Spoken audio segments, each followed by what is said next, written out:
A new law signed in June of 2019 has removed non-medical exemptions from vaccination requirements for children in school or childcare programs.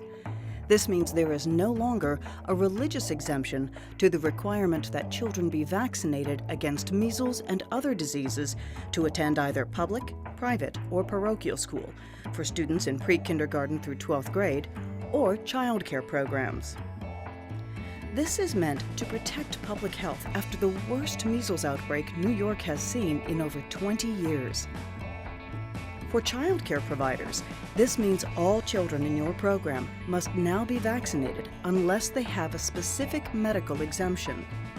Any unvaccinated children currently enrolled in your program were required to receive the first age-appropriate dose in each immunization series by June 28, 2019, in order to remain enrolled. Unvaccinated children entering a new program have 14 days from the date of their enrollment in which to receive their first age-appropriate vaccine doses. The law also requires parents to show that all required follow-up doses have been scheduled as well. The deadlines for these follow-up doses depend on the vaccine. The New York State Department of Health follows the Centers for Disease Control and Prevention's Advisory Committee on Immunization Practices catch-up immunization schedule. This means that for unvaccinated children currently enrolled, caregivers must have appointments for follow-up doses scheduled by July 14, 2019.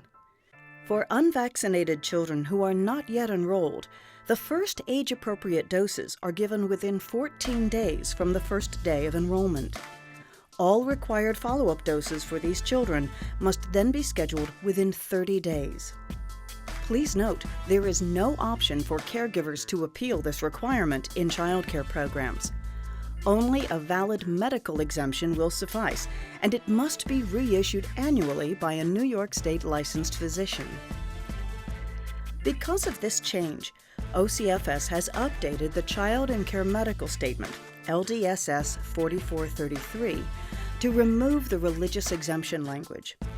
Moving forward, all programs should utilize this form. Programs are not required to obtain new medical statements for children currently enrolled until the child is scheduled to see the doctor, such as for an annual physical or immunization visit. OCFS reviews vaccination records for compliance, and the Department of Health surveys childcare programs annually to review immunization coverage and exemption rates. Any program found not to be in compliance will be subject to sanctions from OCFS and possible civil penalties. For more information, please visit the OCFS website or contact your childcare regulator.